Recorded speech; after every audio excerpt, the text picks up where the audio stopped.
और स्टेट का डिस्ट्रिक्ट से, अरुणाचल प्रदेश का डिस्ट्रिक्ट से हम लोगों को भी अपना स्किलिंग में वी शुड नाउ फोकस। ठीक है, पहले तो हम लोगों का यहाँ पे अच्छा इंफ्रास्ट्रक्चर, रोड्स नहीं होने का कारण से यहाँ पे इन्वेस्टमेंट नहीं आ रहा है। अभी डीसीएम साहब का हम लोग ने स्पीच सुना और बजट डॉक्यूमेंट में भी यहाँ रिफ्लेक्टेड है। आवर फ्यूचर इकोनॉमी, जो स्टेट का जो रिसोर्सेस है वो हाइड्रो पावर से काफ़ी जनरेट होके आएगा। आज से लेके 10 साल बाद, आज 2024 हो गया, next I am talking about 2034 या 35, वहाँ में अभी जितनी भी जो एमओयू करके हम लोग ने हाइड्रो पावर जो सेटअप किया है, वो जब चल जाने का बाद में 10,000 करोड़ तो मिनिमम स्टेट का रेवेन्यू होगा। फर्स्ट टाइम अभी इतना बड़ा हाइड्रो प्रोजेक्ट्स यहाँ पे ऑलरेडी एमओयू होके and people are welcoming those projects. तो उस हाइड्रो पावर का कंस्ट्रक्शन ईयर में भी वी नीड स्किल पर्सन्स। हम लोग क्यों अपना लोगों को यहाँ पे अनएम्प्लॉयड करके बाहर के लोगों को रोजगारी देना है? तो अगर हाइड्रो पावर बन रहा है तो वहाँ पे बहुत सारा टेक्नीशियंस का काम होता है, स्किल्ड वर्कफोर्स चाहिए हम लोगों को। तो इसलिए स्किलिंग में हम लोग पूरा फोकस करके अपना ही युवाओं को हम लोग स्किल बेस में हम लोग उसको ट्रेनिंग देंगे, ताकि हम लोगों का अपना पास ही एक रेडीमेड एक वर्कफोर्स तैयार करने का। और यही नहीं बल्कि केंद्र सरकार और राज्य सरकार का दोनों का बजट में we have talked about entrepreneurship. Entrepreneurship is the future. हमारा जो युवा लोग है, they shouldn't merely be a job Sikar.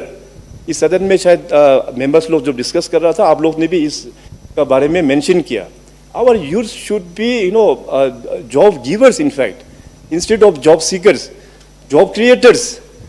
तो एंटरप्रेन्योरशिप्स लोगों को आगे भेजना बहुत ज़रूरी है। अरुणाचल प्रदेश में 3 साल पहले एक कार्यक्रम शुरुआत किया था, Arunachal Pradesh innovation and investment park, जिसमें हम लोग अच्छा आइडियाज़ को हम लोग मंगाते हैं कि उनका बिजनेस किस प्रकार से होना चाहिए। तो सिलेक्टेड 20-40 लोगों को हम लोग फिर हैंड होल्डिंग करके उनको मनी भी हम लोग देते हैं, इंक्यूबेशन हम लोग देते हैं in collaboration with various IITs।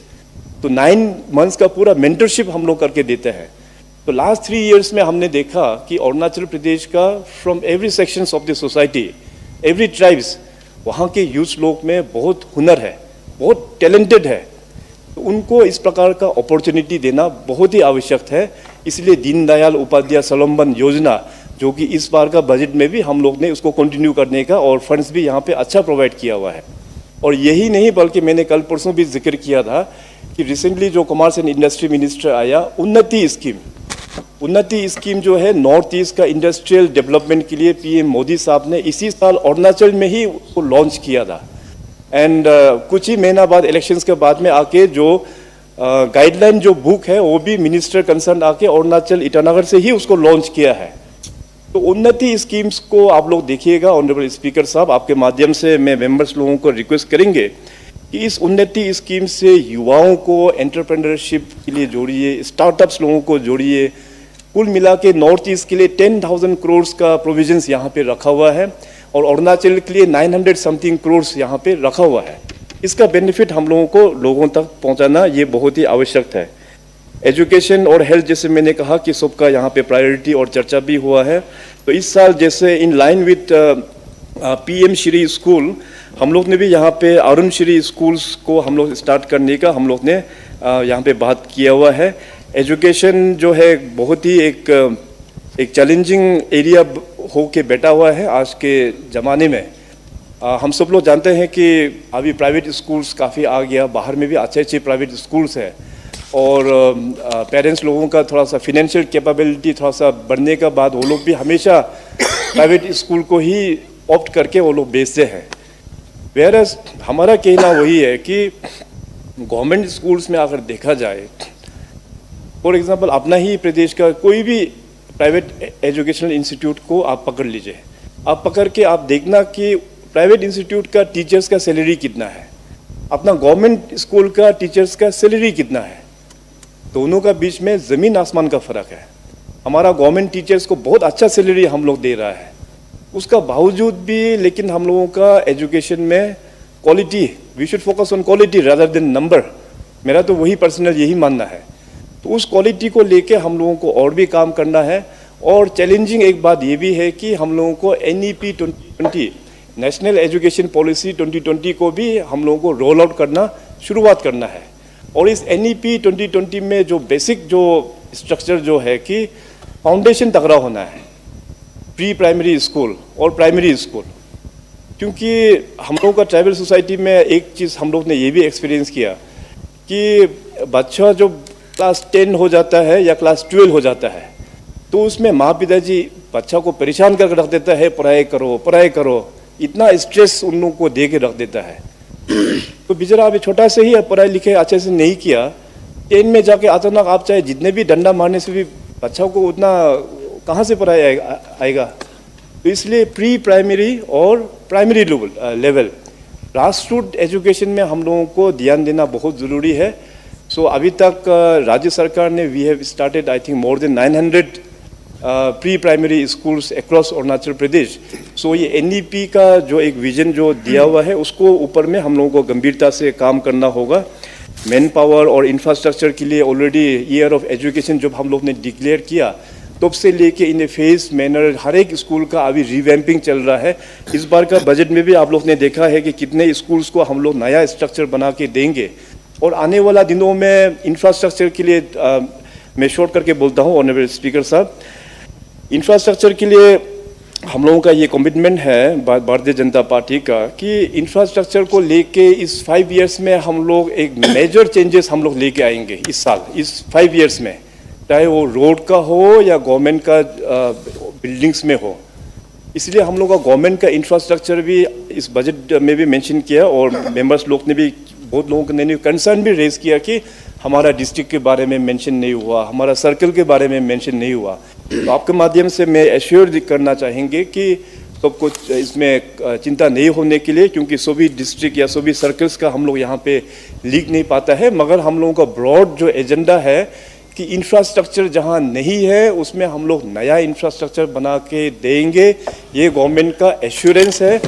और साथ ही साथ जहाँ जहाँ उस जो UT जमाने का इंफ्रास्ट्रक्चर जो SP टाइप बिल्डिंग हो गया जिसमें छत ठीक नहीं है, दीवार ठीक नहीं है, पूरा प्लैंक्स पूरा सर गया, जो डिलापेटेड जितने भी जो इंफ्रास्ट्रक्चर है उसको भी फेस मैनर में हम लोग रिप्लेसमेंट करेंगे। ये 5 साल में ये पूरा हम लोगों का गवर्नमेंट का पूरा टारगेट है, एश्योरेंस कर। First, with the permission of the host, I extend the time up to 8 p.m. Honourable speaker sir, मैं उतना वैसे लंबा नहीं बोलूँगा क्योंकि मेंबर्स लोग भी काफ़ी अभी थक भी गया होगा।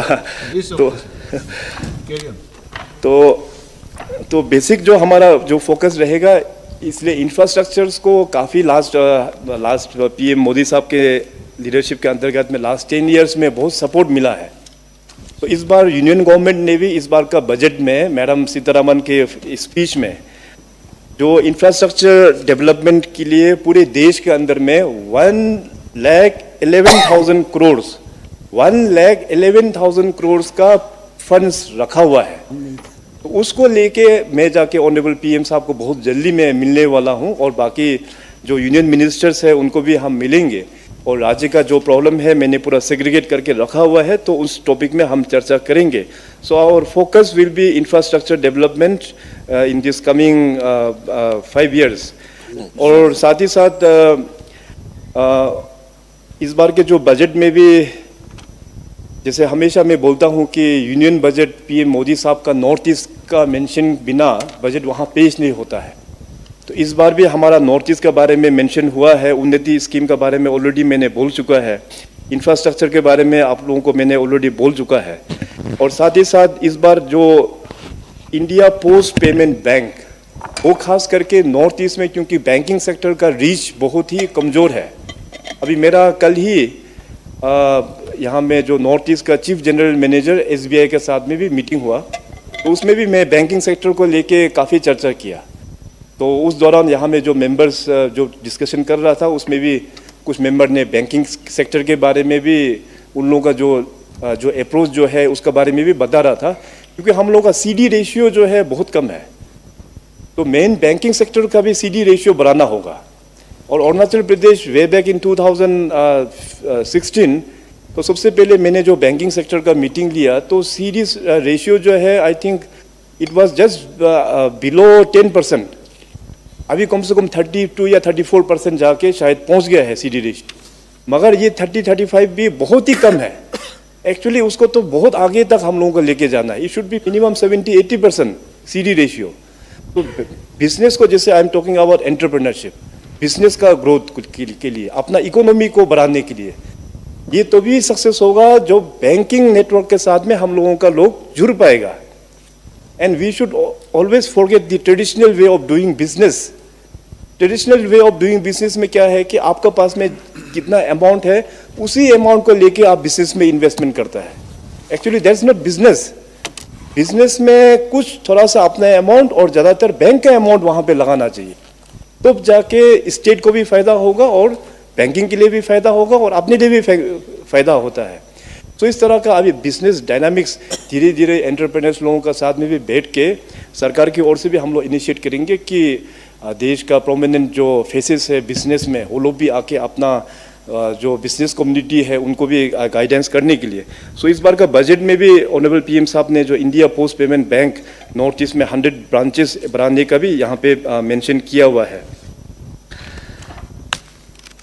और उसी प्रकार से अभी जो गवर्नमेंट का जो सक्सेसफुल जो स्कीम्स वगैरह है, खास करके बेनिफिशियरी को जोड़ने के लिए, तो सरकार आपके द्वार कैंप हो या सेवा आपके द्वार कैंप हो, उसका माध्यम से लास्ट 8 इयर्स में 15 लाख बेनिफिशरीज को हम लोग ने जोड़ पाया है। And it is a very successful program. तो ऑनरेबल स्पीकर साहब, सभी मेंबर से मेरा अनुरोध रहेगा कि सर सेवा आपके द्वार कैंप जो भी आपका कॉन्स्टिट्यूंसी या डिस्ट्रिक्ट में होता है, आप लोग भी पूरा बढ़ चढ़ के वहाँ पार्टिसिपेट करना है। वहाँ में हमारा एडमिनिस्ट्रेशन ऑफिसर्स, डिपार्टमेंट के जितने भी लाइन ऑफिसर्स लोग भी होता है, भारत सरकार के फ्लैगशिप प्रोग्राम्स, राज्य सरकार के फ्लैगशिप प्रोग्राम्स के साथ में उनको जोड़ते हैं। तो इससे गरीब लोगों का बहुत इसमें बेनिफिट होता है। और एक चीज़ मैं यहाँ पे एक क्लैरिफिकेशन भी देना चाहेगा कि अभी हम लोगों का जो टारगेट गवर्नमेंट ऑफ इंडिया ने जो दिया है, हम लोग ने काफ़ी अच्छा अचीवमेंट हम लोग ने कर पाया है। टोटल सेचुरेशन में हम लोग जा रहा है, तो 100% सेचुरेशन हम लोग ने 5 फ्लैगशिप प्रोग्राम्स में हम लोग ने प्राप्त किया है, जिसमें JJM भी इसमें एक कंपोनेंट है। और इसमें ये क्लैरिफिकेशन हम करना चाहेगा कि भले ही JJM में हो, जल जीवन मिशन में वी आर 100% सेचुरेटेड, मगर वो सेचुरेशन जो है गवर्नमेंट ऑफ इंडिया ने एक टारगेट दिया हुआ है, उस सर्वे करके एक टारगेट दिया जाता है, उस टारगेट को हम लोग ने अचीव किया, इसलिए 100% हुआ। मगर अभी भी गैप्स है, गैप्स नहीं है बोल के नहीं है, मैं मानता हूँ गैप्स है। तो इसलिए ये प्रोग्राम जो है अभी कंटिन्यू करेंगे, तब जाके भारत सरकार को मैं जब जाके मिलूंगा, तो मैं जाके फिर जो गैप जो है उसको हम जाके वहाँ मेंशन करेंगे कि अरुणाचल में तो भी इतना सारा गैप्स बचा हुआ है, उसको हम लोगों को टारगेट में दोबारा फिर शामिल करके दोबारा ये प्रोजेक्ट दीजिए। इसी प्रकार से गवर्नमेंट ऑफ इंडिया का जितने भी जो सेंट्रल सेक्टर स्कीम्स है, चाहे स्वच्छ भारत मिशन हो, हम लोग 100% अचीवमेंट किया। तो जहाँ जहाँ 100% अचीवमेंट है, उसको हम लोग इसको दोबारा फिर टारगेट, एक नया टारगेट हम लोगों को मांगना होगा भारत सरकार से। और अभी इंफ्रास्ट्रक्चर्स को लेके खास करके अरुणाचल प्रदेश में रोड के दिशा में बहुत अच्छा काम हम लोग ने कर पाया है। प्रधानमंत्री ग्रामीण सड़क योजना के तहत आप सबको पता है कि पिछले कई सालों से लेके अभी तक हम लोग ने कुल मिला के करीबन 13,000 kilometres had been connected through PMGSY। और इस साल का भी अभी रिसेंटली माननीय PM साहब ने और RD मिनिस्ट्री ने वहाँ दिल्ली से PMGSY 3 बैच के अंतर्गत 645.52 किलोमीटर्स ऑफ रूरल रोड्स को सैंक्शन करके दिया है with an investment cost of 665 crore. तो ये बहुत अच्छा एक प्रोजेक्ट अरुणाचल प्रदेश को मिला है। वाइब्रेंट विलेज जो हम लोगों का नॉर्दर्न जो बॉर्डर है, हम लोग जो तिब्बत के साथ में जो बॉर्डर करते हैं, उसका भी जो प्रोग्राम है माननीय अमित शाह जी ने अरुणाचल प्रदेश में किबितो अंजौ डिस्ट्रिक्ट से ही लॉन्च किया था, पूरे देश भर का वाइब्रेंट विलेज प्रोग्राम। तो इस वाइब्रेंट विलेज प्रोग्राम्स में भी हम लोगों को करीबन 105 रोड्स का हम लोगों को सैंक्शन मिला है और covering around 1022 kilometres, 105 roads covering 122 kilometres of length. तो इसमें जो लागत है और साथ साथ वाइब्रेंट विलेज प्रोग्राम्स का बाकी प्रोग्राम्स को भी मिला के 2310 करोड़ का सैंक्शन हो गया है और उसका टेंडरिंग भी चल रहा है। तो इस प्रकार से भारत सरकार से एक बहुत अच्छा सपोर्ट हम लोगों को मिला है और अभी तक का जो रोड सेक्टर में one of the biggest support मैं बोलूँगा कि अरुणाचल फ्रंटियर हाईवे और inter connectivity highway. Arunachal frontier highway में कुल मिला के 1748 किलोमीटर्स है और इंटर कनेक्टिविटी हाईवे में 1130 किलोमीटर्स, कुल मिला के 2878 kilometres of new highway will be constructed in Arunachal Pradesh और जिसका लागत होगा 43,984 करोड़ का लागत अभी अरुणाचल में काम होगा। इसका भी टेंडरिंग प्रोसेस जो है वो अभी शुरुआत हो गया है। तो देखिए अभी भारत सरकार की ओर से अरुणाचल प्रदेश को इतना अच्छा सपोर्ट मिल रहा है, तो हम लोगों को भी एज ए टीम अरुणाचल कि हम लोगों को और भी कैसे भारत सरकार मदद कर पाएगा। इसलिए यहाँ में जितने भी जो 60 मेंबर्स यहाँ में बैठा हुआ है, आप सभी का यहाँ पे जो सजेशंस बहुत ही इम्पोर्टेंट सजेशंस है, क्योंकि अरुणाचल इट्स बिगेस्ट स्टेट। मैं हमेशा बोलता हूँ, पहले वन पॉइंट ऑफ टाइम लोग मेट्रोपॉलिटन में जो बैठते थे दिल्ली मुंबई, वहाँ के लोग सोचते हैं कि नॉर्थ ईस्ट में सबसे बड़ा स्टेट तो आसाम ही है, अरुणाचल तो बहुत छोटा स्टेट है सोचता था। लेकिन प्रैक्टिकली हम लोगों का जो लैंड मास है इज ह्यूज, क्योंकि मैंने जैसे पहले बोला मैं काफ़ी बार अरुणाचल को क्रिस क्रॉस करके ट्रेवल कर चुका हूँ। तो इस स्टेट को पोटेंशियल भी है, इस स्टेट को डेवलप करने के लिए हम लोगों को एज एन टीम हम लोग काम करेंगे। और इस बार सबसे जो मेजर हम लोग ने जो रिफॉर्म्स लेके आ रहा है, जो फ्यूचरिस्टिक नेक्स्ट जनरेशन रिफॉर्म बोलने से भी होगा, ये है हमारा प्लानिंग प्रोसेस। तो planning process is very vital and one of the most important. अभी हमारा जो पिछले कुछ सालों का एज चीफ मिनिस्टर का जो एक्सपीरियंस रहा, जब मैं डिस्ट्रिक्ट टूर में जाता हूँ, कहीं गांव में जाता हूँ या सर्कल में जाता हूँ, तो वहाँ के लोगों का जो एस्पिरेशंस है हमको मेमोरेंडम देता है। तो उस मेमोरेंडम को लेके मैं सेक्रेटरीट में आके उसको साइन करके जो काम हो पाता है उसको यहाँ से सैंक्शन कर देता है। तो ये प्रोसेस जो है हमारा टेन्योर में काफ़ी चला। हमसे भी जितने भी पहले मुख्यमंत्री रह चुके हैं वेरियस गवर्नमेंट का, उन लोगों का टेन्योर में भी ये सेम प्रोसेस चला। तो मैं क्योंकि टूर काफ़ी किया हूँ, तो मैं जो प्रोजेक्ट सैंक्शन हुआ है, कभी उस प्रोजेक्ट का बारे में डिस्ट्रिक्ट में हम रिव्यू भी करते हैं कि उसका लोकेशन कहाँ है, हमको दिखाओ वो प्रोजेक्ट का फिजिकल अचीवमेंट, फाइनेंशियल अचीवमेंट किस प्रकार से है। जब डिस्ट्रिक्ट में जाके जब रिव्यू जब मैंने किया, तो हमें पता चला है कि हमारा ही जो अप्रूवल में जो काम सैंक्शन हुआ है, this are not into priority sectors. पैसा तो किया है गवर्नमेंट का, मगर उस एरिया का प्रायोरिटी प्रोजेक्ट था ही नहीं वो। तो मैं सोचा कि हम लोग यहाँ ईटानगर में बैठ के इस तरह से सैंक्शन करने से this is totally waste of government public money. पैसा तो आप दे ही रहा है, कॉन्स्टिट्यूंसी में दे रहा है, डिस्ट्रिक्ट में दे रहा है, तो उसका प्रायोरिटी क्या है। अभी मैं मुख्यमंत्री ज़रूर हूँ, मगर वहाँ में कॉन्स्टिट्यूंसी में जो लोग बैठे हुए हैं, वहाँ के MLA, वहाँ के पंचायत, इसके बाद वहाँ के जो officers, they will know better than me. इसलिए हम लोग ने अभी ये पहला कदम शुरुआत जो किया है कि bottom to top planning approach. और DCM साहब ने जो जैसे बताया कि इस साल हम लोगों का जो प्लान जो है ऑलरेडी ऑनगोइंग काम में हम लोग इसमें पूरा 100% ऑनगोइंग काम में देंगे, मगर इसका मतलब ये नहीं है कि we are going for a plan holiday. मैं सब मेंबर्स को क्लेरिफाई करना चाहेंगे आपके माध्यम से, नया काम भी आएंगे, ज़रूर आएंगे और अच्छा काम आएंगे, आप लोग देखना।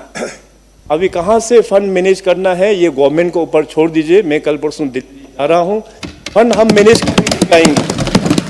सिर्फ केवल इतना ही है कि डिपार्टमेंट का जो ऑनगोइंग जो काम है, वेरियस डिपार्टमेंट का, इस बार का जो अपना स्टेट रिसोर्सेज का फंड को हम लोग पूरा डिपार्टमेंट को देंगे, ताकि ऑनगोइंग जो इतना सालों से बैकलॉग करके आया है उसको कम से कम कंप्लीट कर दे।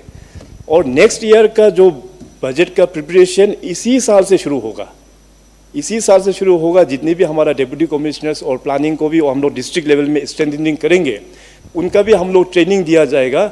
और DCM साहब ने जैसे जिक्र किया कि हर एक सेक्टर का, फॉर एग्जांपल एनिमल हस्बेंड्री और एग्रीकल्चर एंड एलाइड सेक्टर, मान लीजिए एग्रीकल्चर एंड एलाइड सेक्टर में 70% फॉर एग्जांपल डिस्ट्रिक्ट को हम लोग ने बांट के दे दिया, और 70% भी एट पार नहीं होगा। किसी में एग्रीकल्चर में अच्छा करता होगा, किसी में पोटेंशियल टूरिज्म में ज़्यादा होगा, तो सेक्टरल एलोकेशंस हम लोग डिस्ट्रिक्ट को कम्युनिकेट कर देंगे, डिप्टी कमिश्नर्स को स्लैब बना देंगे कि आप उतना का वहाँ पे प्रायोरिटी सेक्टर क्या है चर्चा करके डिपार्टमेंट को भेजने के लिए। और डिपार्टमेंट का टाइम हाथ में भी कुछ हम लोग रखेंगे परसेंटेज, ताकि डिपार्टमेंट का भी वहाँ पे जो प्लानिंग को है उसमें भी जोड़ पाएगा। सो धीरे धीरे ये बॉटम टू टॉप प्लानिंग जो है डिस्ट्रिक्ट एज ए यूनिट हम लोग इस साल शुरू करेंगे 2025-26 बजट के लिए भी। इसी साल से हम लोग शुरुआत कर रहा है, ताकि हमारा प्लानिंग प्रोसेस जो है एक रोबस्ट हो, और गवर्नमेंट का जो पैसा है, जैसे मैंने कहा कि वो वेस्ट ना चला जाए, वो गलत सेक्टर जो प्रायोरिटी सेक्टर जो है उसमें नहीं जाके दूसरा कहीं सेक्टर में जो पब्लिक का काम में ना आए, ऐसे सेक्टर में ना जाए। तो we are empowering the district. हमारा टाइम में आप सब लोग ने देखा होगा कि I believe in decentralisation of power. पहले यहाँ पे अरुणाचल प्रदेश में Itanagar was the power centre. हमारा ईस्टर्न अरुणाचल के लोगों को पूछिए, यहाँ पे जितने भी जो विधायक है यहाँ पे, पहले ईस्टर्न अरुणाचल का हालत क्या था। कम्युनिकेशन सेक्टर में बोलिए, गवर्नमेंट स्कीम के बारे में बोलिए, सेंट्रल फ्लैगशिप्स के बारे में बोलिए, वहाँ ईस्टर्न अरुणाचल में एक भी सेंट्रल स्कीम्स वहाँ पहुँचता भी नहीं था। तो यहाँ पे जितने भी जो ऑफिसेस है सारा डिसेंट्रलाइज किया। आज ईस्टर्न साइड का ग्रोथ बहुत अच्छा ग्रोथ हो रहा है, इसलिए आज एक कंपटीशन का माहौल है अरुणाचल प्रदेश में, western Arunachal, central Arunachal and eastern Arunachal. अभी 3 डिविजनल कमिश्नर्स हम लोग ने दिया हुआ है कि, और डिविजनल कमिश्नर को भी हम लोग एम्पावरमेंट करेंगे, ताकि अरुणाचल में डेवलपमेंट का एक कंपटीशन हो। हम लोग वेस्टर्न लोग कितना काम कर पा रहा है, हम लोग का ईस्टर्न सेक्टर का लोग कितना काम कर पा रहा है, हम लोग का सेंट्रल जोन का लोग कितना काम कर पा रहा है। तो इस तरह का एक डेवलपमेंट में एक कॉम्पिटिटिव एटमॉस्फेयर भी धीरे धीरे आ रहा है। और इस प्रकार से एक ओनरशिप लेते हुए Arunachal needs to we needs to take ownership of our own beautiful state. ये नहीं कि मैं मोनपा हूँ तो सिर्फ मोनपा को ही हम फोकस करके बैठेंगे, ये नहीं कि मैं निशी हूँ तो सिर्फ निशी का बारे में ही मैं बोल के बैठेंगे। I should talk about Apatani, I should talk about Tangsa, Nocte, Wancho, Galo आदि। We are one. हम लोगों को ओनरशिप लेना है। पहले क्या था कि ओनरशिप नहीं लेने का कारण से हम सब लोग साइलोस में सोचते रह गया, साइलोस, छोटा छोटा चीज़ में सोच के ही हम लोग फंस गया उसमें। नाउ अभी दुनिया आगे बढ़ रहा है, देश आगे बढ़ रहा है। We should come out of that compartment now we should take the ownership. वही चीज़ जो मैं इवन गवर्नमेंट एम्प्लॉयज़ को भी मैंने हमेशा यही बोल के आया कि गवर्नमेंट एम्प्लॉयज़ जो है they are the permanent member in the government structure. हम लोग जो आज यहाँ पे बैठे हुए हैं, जैसे लास्ट 2019 में यहाँ पे अभी बहुत सारा लोग हमारे बीच में आ नहीं पाया, कोई लोग इलेक्शन में हार गया, कोई लोग कॉन्टेस्ट नहीं किया, बहुत सारा नया चेहरा लोग आया हुआ है। 2029 का इलेक्शन में फिर शफल होगा। तो हम लोगों का डेमोक्रेसी का जो डिज़ाइन में we will keep on shuffling. हम लोग आएगा जाएगा, लेकिन सरकारी तंत्र में सरकारी कर्मचारी वो लोग परमानेंट होता है structure, so they need to take the ownership. Actually जब तक सरकारी कर्मचारी ओनरशिप नहीं लेगा, हम लोग we are just policy makers.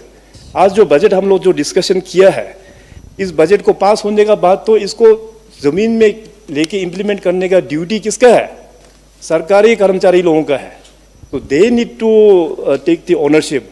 उसको लेके अभी जो एम्प्लॉयज़ फेटर्निटी को भी इतना बेनिफिट ये गवर्नमेंट की ओर से जो देना है, हम लोग पूरा कोशिश कर रहा है, हम लोग दिया है। इस बार का अनाउंसमेंट में भी यहाँ पे 92 करोड़ इसमें अनाउंसमेंट DCM साहब ने भी किया हुआ है। आने वाला दिनों में भी अपना गवर्नमेंट सेक्टर जो एम्प्लॉयज़ है उनका बेनिफिट, उनका फैसिलिटी के लिए, जैसे मैंने कहा इंफ्रास्ट्रक्चर को भी हम लोग देख रहा है। तो we will be strengthening the arms of the government, those are the government employees. So लेकिन इन रिटर्न हम अरुणाचल प्रदेश का जनता से ये बोलना चाहेगा, अरुणाचल प्रदेश के सभी सरकारी कर्मचारी को, कि we have very high expectations.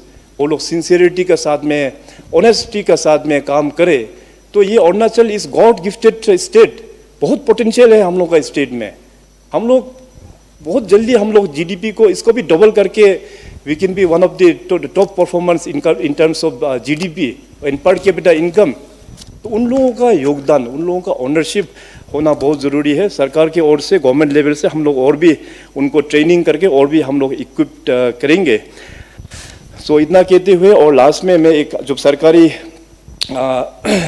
Employees के बारे में यहाँ जो मेंशन जो किया ही है, तो एक आंकड़ा में आप लोगों को बताना चाहेगा कि टोटल हम लोगों का जो गवर्नमेंट एम्प्लॉयज़ जो नंबर्स कितना है।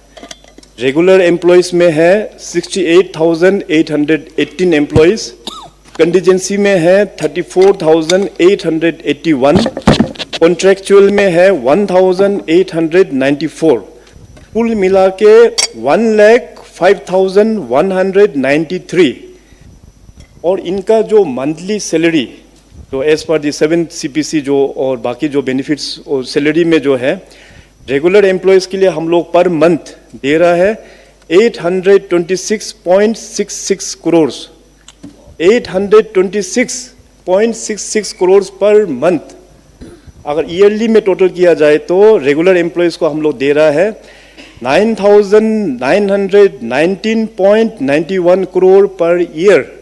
ये हो गया रेगुलर एम्प्लॉयज़ के लिए। और कंटीजेंसी और कॉन्ट्रैक्चुअल दोनों मिला के ईयरली पर मंथ हम लोगों का तनख्वाह जाता है 60 करोड़ पर मंथ, और ईयरली जाता है 719.94 करोड़ पर ईयर। इसका बाद फिर दूसरा एक कैटेगरी है पेंशनर्स। पेंशनर्स को पर मंथ जो जाता है पेंशन में 192.11 करोड़, और पर ईयर जाता है 2,305.32 करोड़ पर ईयर। तो ये काफ़ी खर्चा हम लोगों को उठाना पड़ता है। और पर मंथ अगर इन सारा का टोटल किया जाए तो एक साल में गवर्नमेंट एम्प्लॉयज़ और पेंशनरीज को जो पेमेंट जाता है 1,078.77 करोड़, 1,078.77 करोड़ पर मंथ। एक मंथ में इतना जाता है, और एक साल में करीबन 12,950 करोड़ पर ईयर। तो काफ़ी सैलरी में भी हम लोगों का काफ़ी जाता है। अभी रिक्वायरमेंट तो है हम लोगों को, अभी डिपार्टमेंट में बोलो, हेल्थ, एजुकेशन, खास बाकी डिपार्टमेंट्स में, अभी पुलिस में देखिए आज जैसे चर्चा हुआ, मैन पावर अभी भी शॉर्टेज है हम लोगों का। तो इसलिए हम लोगों का रिसोर्सेज को हम लोगों को और भी अगमेंट करना होगा, और भी अपना स्टेट का रिसोर्सेज को बढ़ाना होगा। एक सिंपल सा एक फॉर्मूला है, मैं हमेशा बोलते आया हूँ, जितना आटा उतना रोटी, तो जितना पैसा उतना ही डेवलपमेंट, है कि नहीं। तो इसलिए हम लोगों को अभी पैसा इनकम जनरेशन हम लोगों को करना होगा, ताकि हम लोगों का जो मैन पावर शॉर्टेज है उसको भी हम लोग मीटअप कर पाएगा, और हमारा यूथ का एस्पिरेशंस लोगों को और भी हम लोग आगे लेके जा पाएगा। सो इसलिए इंटरनल रिसोर्स मैनेजमेंट, इंटरनल जो हम लोग का रिसोर्स को किस प्रकार से आगे बढ़ाना है।